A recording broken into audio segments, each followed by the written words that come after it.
बिस्मिल्लाहिर्रहमानिर्रहीम। अस्सलाम वालेकुम फ्रेंड्स, आई होप आप सब ठीक होंगे। पोलैंड का वर्क वीज़ा, जी हाँ, आज हम बात करेंगे यूरोपियन कंट्री है पोलैंड, इसके वर्क वीज़ा के बारे में कि इसके लिए जॉब करने के लिए वहाँ पे आपको कौन कौन से डॉक्यूमेंट्स रिक्वायर्ड होते हैं और किस तरह से आपने अपॉइंटमेंट लेनी है। तो डॉक्यूमेंट्स में सबसे पहले आ जाता है आपका वीज़ा एप्लीकेशन। वीज़ा एप्लीकेशन मैं आपको लिंक दूंगी, आपने वहाँ से डाउनलोड करना है, उसे फिल करना है और उस पर आपके सिग्नेचर होने चाहिए। सेकंड जो चीज़ आ जाती है वो आ जाती है आपकी पासपोर्ट साइज़ पिक्चर। ये आपका वाइट बैकग्राउंड की पिक्चर लगेगी, साथ में आपका पासपोर्ट होगा। ये मेन वही चीज़ें जो कि हर कंट्री में मेनली रिक्वायर्ड होती हैं। पासपोर्ट होता है, पिक्चर होती है, वीज़ा एप्लीकेशन होता है, CNIC की कॉपी होती है। आप इंडिया से तो आधार कार्ड आपका होगा, जिस भी कंट्री से आपका वहाँ रेजिडेंस का जो प्रूफ होता है, आपका ID होता है नेशनल, वहाँ का नंबर, वो आपने लगाना है। साथ में मेन चीज़ जो आपकी आ जाती है वो होता है वर्क परमिट। आपका पोलैंड का जो वर्क परमिट होगा वो आपका एम्प्लॉयर आपको इशू करेगा, लेकिन वो इशू होगा, एक हायर अथॉरिटी है पोलैंड की, वो आपको वर्क परमिट इशू करेंगे और उसकी रिक्वेस्ट आपका एम्प्लॉयर उनसे करेगा। ठीक है, ये मेन डॉक्यूमेंट्स हैं। इसके बाद 6 नंबर पे आ जाता है आपका इनविटेशन लेटर। ये आपको आपकी कंपनी, आपका एम्प्लॉयर जो होगा पोलैंड में, वो उसका रिप्रेजेंटेटिव आपको अपना साइंड और स्टैम्प्ड एक इनविटेशन लेटर इशू करेगा। इसके अलावा 7th पे आ जाता है आपके वर्क एक्सपीरियंस लेटर।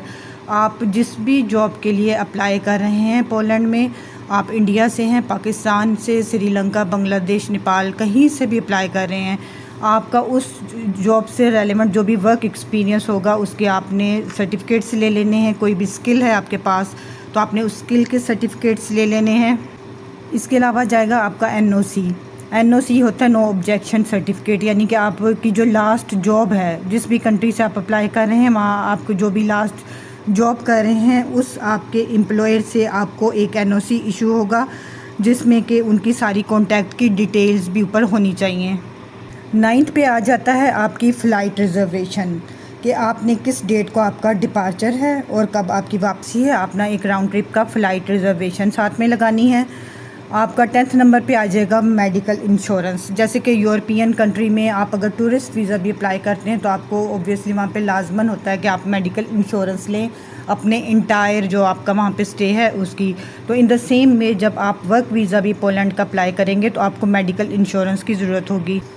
आपकी ये मेडिकल इंश्योरेंस 30,000 यूरो से कम नहीं होनी चाहिए। ठीक है, आपका इंटायर जो भी वहाँ का स्टे है उसको कवर कर रही हो। मेडिकल इंश्योरेंस के लिए पोलैंड की ऑथराइज्ड कंपनीज़ हैं जहाँ से आपने इंश्योरेंस करवानी है, और उसके अलावा इनके इस्लामाबाद में भी शेंजन पार्टनर्स हैं, वहाँ से आप अपनी इंश्योरेंस करवा सकते हैं। इनके अलावा आपकी ओरिजिनल बैंक स्टेटमेंट लगेगी, NTN होगा, नेशनल टैक्स नंबर जिसे कहते हैं। 3 इयर्स के टैक्स रिटर्न्स आपने लगाने हैं। 3 मंथ्स की सैलरी स्लिप्स लगानी है। अगर आप सैलरीड पर्सन हैं, जॉब करते हैं, तो आप जो पिछली आपकी 3 महीने की स्लिप्स होंगी सैलरी की वो लगाएंगे। प्रूफ ऑफ अकोमोडेशन आपने लगाना है कि आप पोलैंड में जाके कहाँ पे ठहरेंगे। अगर आपकी कंपनी आपको अकोमोडेशन प्रोवाइड कर रही है तो आपकी कंपनी ही एक लेटर आपको देगी अकोमोडेशन का। इसके अलावा आपकी पाकिस्तान या नेपाल, श्रीलंका, इंडिया, जहाँ से भी आप वीज़ा अप्लाई कर रहे हैं, वहाँ पे आपकी जो फैमिली है उसका फैमिली का आपने रजिस्ट्रेशन का सर्टिफिकेट, जिसको FRC कहते हैं, नादरा से ये आप पाकिस्तान में ले सकते हैं। फैमिली रजिस्ट्रेशन सर्टिफिकेट ये आपने लगाना है। इनके अलावा भी एम्बेसी आपसे कोई एडिशनल अगर डॉक्यूमेंट उन्हें चाहिए होगा तो वो आपसे ले सकते हैं। इसके बाद आ जाती है चेक लिस्ट। ये वेबसाइट है, वहाँ से आपने चेक लिस्ट डाउनलोड करनी है और वो साथ में अटैच करनी है। इसका लिंक मैं आपको डिस्क्रिप्शन बॉक्स में दे दूँगी। नेक्स्ट आ जाता है कवरिंग लेटर। कवरिंग लेटर में आपने अपना जाने का पर्पस बताना है, अपनी पर्सनल डिटेल्स बतानी है, अपनी ड्यूरेशन बतानी है, कंपनी की डिटेल जो आपको जॉब ऑफ़र कर रहा है वो सारी डिटेल आपने कवरिंग लेटर में मेंशन करनी है। फिर साथ में आपने बनवाना है पुलिस क्लियरेंस सर्टिफिकेट। आप जिस कंट्री में रहे हैं वहाँ से आपने पुलिस क्लियरेंस सर्टिफिकेट लेना है, उसको पोस्टल अटेस्टेशन करवानी है। वो किस तरह से करवानी है उसकी मैं एक सेपरेट वीडियो बना के अपलोड कर दूँगी, आप वहाँ से सारा प्रोसेस उसका समझ सकते हैं। इसके अलावा एक आपने बहुत अच्छा अपना CV बनाना है, आपका CV साथ में लगेगा। और अगर आपका ऑलरेडी कोई शेंजन वीज़ा लगा हुआ है, कोई विज़िट वीज़ा या कोई भी यूरोपियन वीज़ा, तो आपने उनकी स्टैम्प्स जो है उनकी फ़ोटोकॉपीज़ वो अटैच करनी है। कुछ डॉक्यूमेंट्स जस्ट सपोर्टिंग डॉक्यूमेंट्स हैं, वो लगाना लाजमी नहीं है। उसमें आपके प्रोफेशनल और एजुकेशनल सर्टिफिकेट्स हो जाएंगे, या कोई प्रोफेशनल स्किल के डॉक्यूमेंट्स है, कोई वर्क एक्सपीरियंस है, ये डॉक्यूमेंट्स ज़रूरी नहीं है। उसमें सीवी भी आ जाता है।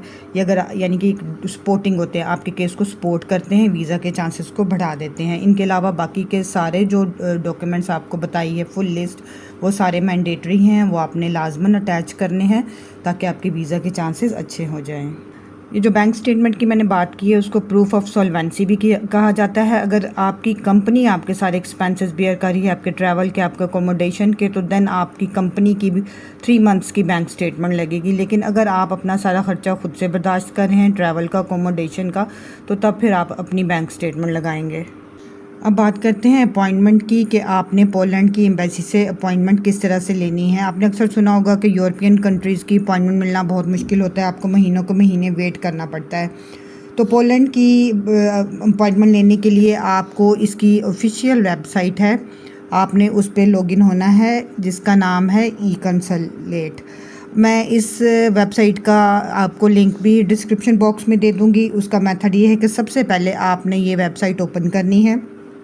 इसके बाद आपने अपना कंट्री, जहाँ से भी आप अपॉइंटमेंट लेना चाह रहे हैं, सपोज़ आप पाकिस्तान से लेना चाह रहे हैं तो आप पाकिस्तान सिलेक्ट कर लेंगे। अगर आप इंडिया से लेना चाह रहे हैं तो आप इंडिया सिलेक्ट कर लेंगे। आपने कंट्री फिर सिलेक्ट करना है, जिसमें कि आप पाकिस्तान से इस्लामाबाद सिलेक्ट करेंगे। उसके बाद आपने मेन्यू टैब में जाके नेशनल वीज़ा या रजिस्ट्रेशन फॉर्म होता है, उसमें नेशनल वीज़ा, वर्क वीज़ा पे आपने क्लिक करना है। उसके बाद आपको वो एक एप्लीकेशन फॉर्म आपके सामने आ जाएगा। आपने उसके ऊपर बेसिक डाटा वगैरह होता है जो कि उन्होंने आपसे पूछा होता है, और डिटेल्स वगैरह वो आपने बिल्कुल ठीक वहाँ पे फिल आउट करनी है। अगर आपने वो सारा डाटा और फॉर्म सही तरह से फिल कर लिया, तो जो आपने ईमेल एड्रेस दिया होगा उस पे आपको एक लिंक आ जाएगा एम्बेसी की तरफ से, जिस पे कि फुल वीज़ा एप्लीकेशन फिर फॉर्म दिया होगा। आपने उस लिंक के ऊपर क्लिक करना है, और इसकी ख़ास बात यह है कि आप विदिन 48 आवर्स इसको आप फिल कर सकते हैं, वीज़ा एप्लीकेशन फॉर्म को।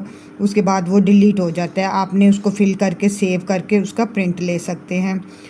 अब जो इनकी अपॉइंटमेंट है वो फ़र्स्ट कम फ़र्स्ट सर्व बेसिस होती हैं, यानी कि उन्होंने जो भी अवेलेबल स्लॉट्स होती हैं, अगर वो अवेलेबल होगी, उसमें आपका नाम आ जाता है तो आपको अपॉइंटमेंट मिल जाएगी। अदरवाइज़ ये होता है कि वो एक इलेक्ट्रॉनिक लॉटरी होती है, एक लकी ड्रॉ किया जाता है, जिसमें कि वो फिर आपको अलॉट करते हैं आपकी अपॉइंटमेंट। अगर आपका उस फर्स्ट वाले में अगर आपका लकी ड्रॉ में नाम आ जाए तो आपको अपॉइंटमेंट मिल जाती है। अदरवाइज़ आपको फिर नेक्स्ट स्लॉट के लिए सिलेक्ट किया जाता है, या उसमें आपका नाम डाला जाता है ड्रॉ में।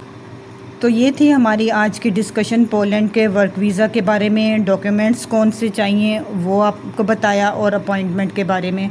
आई होप आपको आज की वीडियो अच्छी लगी होगी। अगर वीडियो अच्छी लगी हो तो काइंडली इसको लाइक करें, फ्रेंड्स के साथ शेयर करें, और अगर आप मेरे चैनल पर नए हैं तो चैनल को सब्सक्राइब करें, ताकि आपको फ्यूचर में भी इस तरह की इन्फॉर्मेटिव वीडियोज़ मिलती रहें। Thank you. अल्लाह हाफिज़।